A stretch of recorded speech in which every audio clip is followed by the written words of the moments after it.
another thing that's really come up in a lot of ways under consideration is this whole increased like locking down users from a KYC or identity perspective. I don't know if you saw that Discord I did. Was going to impose an age restriction sort of mechanism where it was like scanning your face like all the time to like continually verify that you are age appropriate.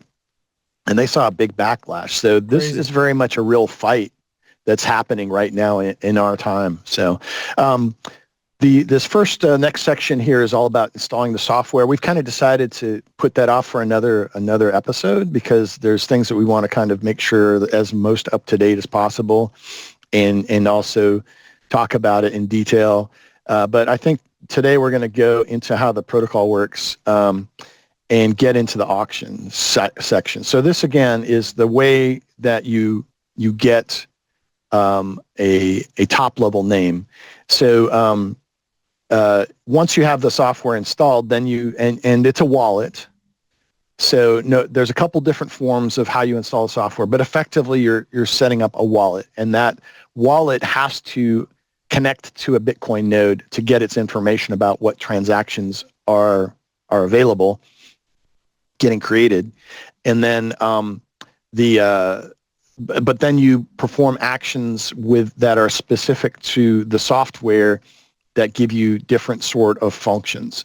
So the net goal is to create special transactions that then look at some of the UTXOs, which are the unspent transaction outputs, that are then involved in representing a space. This is the top level space. So so what you do, and again, this is mentioning how does bidding work a little bit. And actually, I'll go through this because it's pretty key information. So when there's a command to open an auction. So if a name doesn't exist, and I'll pop over here to the Explorer, right? So let's just say these are names that are in auction: Mad, Lowry, and then so let's pick something that's probably not used. Let's just say Power, maybe. That's probably taken. Power's already taken. That's taken. Okay, let's say I don't know. Week. The opposite of Power. Week. Oh, okay. Or day of the week. Okay. Yeah. Week of the. Okay. So say week. Okay. Maybe you want to build a calendar app or something. I don't know. Call it week.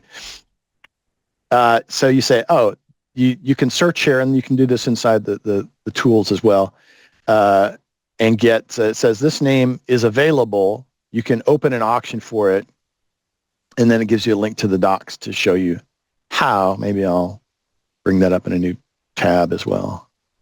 All right, maybe not. So anyway, so you do an open action, and one thing I do, this is just me, maybe other people,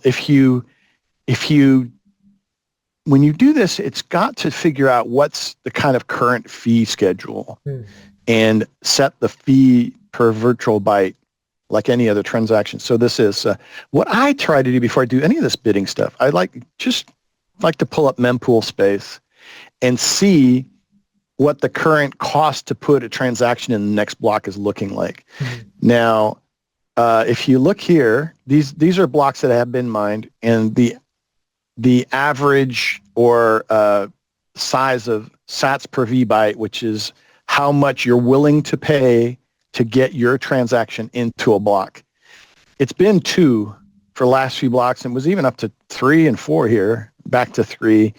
So you can get a sense of it. These green ones are blocks to be mined. This next one is the next one that potentially could be mined. And it's like setting at 1 sat per vbyte. And this diagram down here is kind of a pictorial representation of what's happening on that next block coming up. So you can kind of look around here and see what other people are willing to pay to be in this block. This fee rate thing towards the bottom, I can't really point to it because my cursor's jumping around. You can see a lot of these are like in the 1 range. If I go towards these browner blocks, these are actually higher. This one's 30. Ooh, 25. So people are willing to like spend some money to get their transactions in the block. And oh, hey, just got mined. here we go. So Five, five, anyway, this five. happens about every 10 minutes. We won't get into all that. But I just like to get a sense of it so that when I do my operations, my bidding or my opening, if it's at 5 and I say, oh, just use the default, which is 1, I believe, or if it tries to figure it out and it just sets it to 1, it might get like way back in the back. It might wait hours, or if it was really unintentionally set low, then it theoretically could take a day to get even an open operation. So what I like to do is I like to give it the parameter that you can say, I'm willing to pay, and it's in the command line, it's the -F. I'm willing to pay like a fee rate of, like I would probably put 2 right now because 1 or 2 is kind of where it's at. Depends on how, like, it's like any other transaction. So it depends on how anxious you are to get it mined as fast as possible. You might set it to 5, even though the current rate is 3, just because you really want to be in that next block. But that's just to get your transaction in the block, right? So first you have to open one. So you have to do an open operation. And I don't have the tool up right now to kind of show you how this works. Well, hang on a second. What's that, Akron wallet? I do have Akron Wallet open. I was playing with this the other day. So this is the Akron wallet. So this is one of the options that you can use. Oh, and I remember now it was like stuck syncing because I had done some things differently. Anyway, and this is running against testnet right now, but you can. I was looking at that like, hey, Zap, that's a good one. Yeah, it's a really good one. Yeah, this is test. I have it configured for testnet, but anyway, you can go in here, I think, to the wallet, and you want to search? Go to Spaces. Spaces. Oh, you can just say like week hello or something. Or okay. Yeah, it may not be working, but anyway, there's a way to open. You fund the wallet, you send it some Bitcoin to its receive address, and then this is not working, so probably shouldn't be. You can. It's got to sync. Yeah, and I would notice that my main one was not working properly, so I had to like re-index it. So that's on my other. Anyway, sorry, but the point is that you tell it, hey, I want week, and I give it initial bid. If you forget to give it an initial bid, it gives a bid of 1,000 sats, which is 80 cents right now. And the -F, which is the fee rate, so you can adjust that. So keep that in mind. Now, is that the minimum? Have you ever tried to bid below 1,000 sats? I have not. So you don't really want to try initial bids that are too small. I think that's the minimum, 1,000. I've seen over 1,000, but I've never seen below 1,000. Right, and theoretically, yes, but there's this thing called the dust limit in Bitcoin. And if you get too small, you can find yourself in a situation where it's very difficult to spend smaller amounts on chain. And this is where you get into like Lightning and stuff for layer 2s. But anyway, once you create the bid, it's not immediately open for auction, right? It actually, so here we're talking a little bit about when the first time you open it, the protocol set up so it has to wait a day. I don't know if it says it here, kind of skips over that part right here, but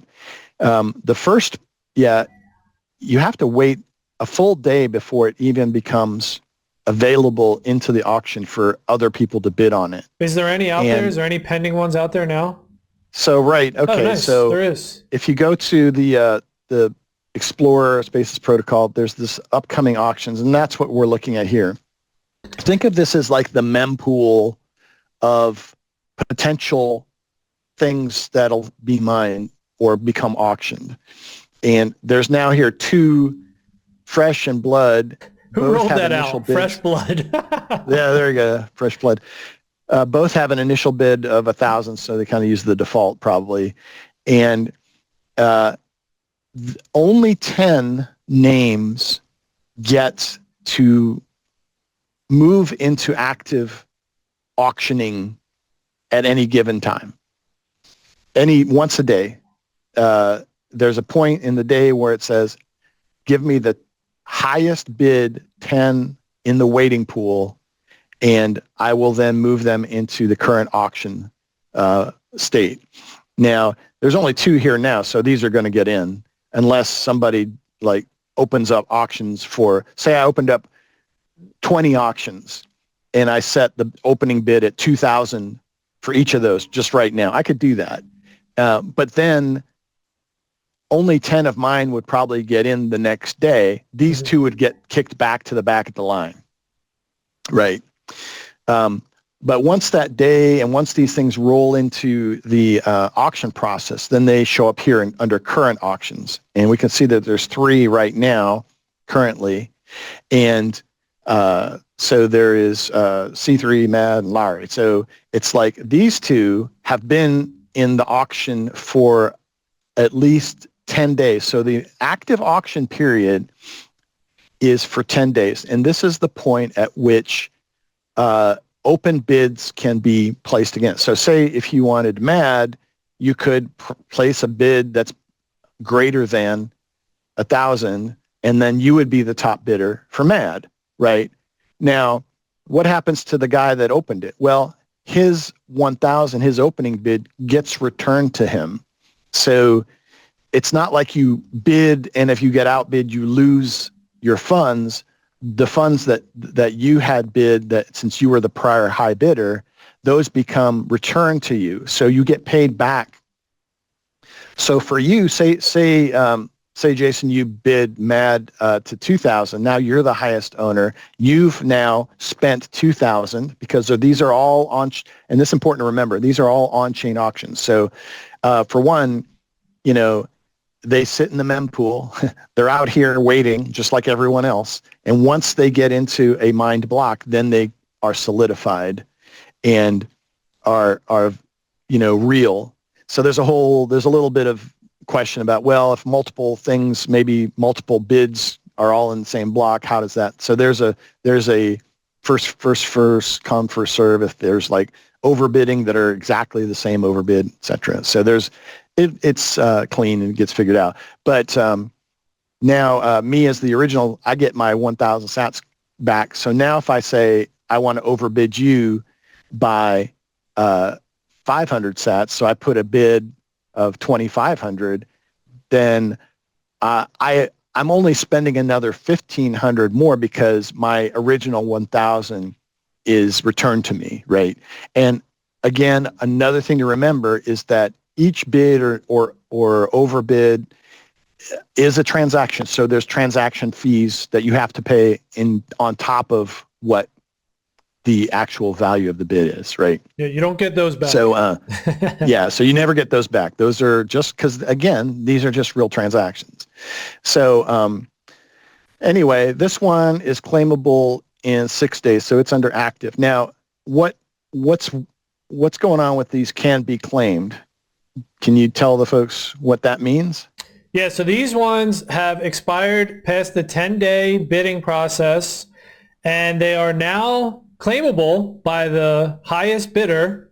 So whoever has the highest bid on each of them can come in and claim them, but they are still open for bidding. So until someone comes and claims them, another person can actually come in and put a higher bid on it. And then once you do that, you have to wait another 24 hours for the bidding to end, and then you'll be able to claim it yourself, unless it gets bid on top.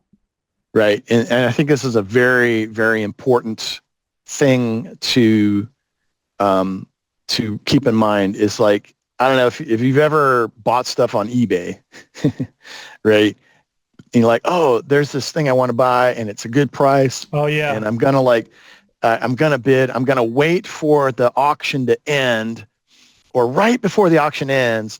and then I'm going to go in quick and overbid the last person and get it. You're gonna snipe And like it. it's sniping, yeah. So that's what they call sniping in bidding. And in eBay, the end of the auction is the end of the auction. They may have changed it a little bit, but back in the day, it's like you'd be sitting there waiting up at 3 a.m, because for some reason, that's when the auction was ending. And you're like, oh, I'm going to get such a good deal on this. And then you go to like place a bid, like 15 seconds before the auction ends. And then you like find out, it says, auction closed. And you're like, and you didn't get it because somebody else like jumped in front of you and overbid you slightly right at the very last second. And now you don't have another opportunity to bid again. That doesn't happen here. Every time someone overbids after that first 10-day period, it automatically increases the bidding period another day. So if I overbid you on the last day, it extends it another day. So maybe you're at work and busy in meetings all day and you don't even look at this. And then you come back in the evening and you see that you've been outbid.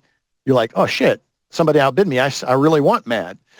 And so you then place a bid, and then maybe I'm on the other side of the world and I'm sleeping and I don't know now that I've been outbid, but since the auction is kicked out another day, and then when I wake up and like check, I see I've been outbid.